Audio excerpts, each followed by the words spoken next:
Tony Drago, plejer professjonali tal-snooker li ġab lejn pajjiżna numru ta' onuri internazzjonali, ingħata premju Ġieħ il-Belt, premju li jingħata kull sena mill-Kunsill Lokali tal-Belt Valletta propju f'jum il-Belt Valletta.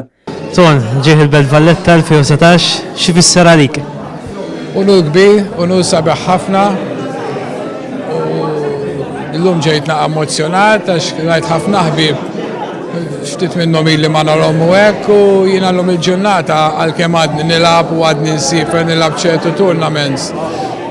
Jiena retired mill-logħba tal-professionals u delli li kien ir-right time li tuwili u veru ħadd pjaċir. F'dil-attività fil-preżenza ta' numru ta' qdiet beltin diversi persuni oħra li jagħmlu unur ingħataw ukoll rikonoxximent, unur fl-isport, fil-mużika, fil-kultura u anki fil-kummerċ. Tul is-serata s-Sindku tal-Belt Valletta Christian Mikallef tkellem dwar l-importanza li l-kapitali tibqa' wkoll tal-Beltin fejn fost l-oħrajn appella lill awtoritajiet konċernati biex jisimgħu il-karba tar-residenti tal-Belt. Christian Mikallef qal il-Kunsill Lokali tal-Belt Valletta se jibqa' jagħmel dmiru biex jaċċerta li l-isfidi tal-Beltin jiġu affaċċjati.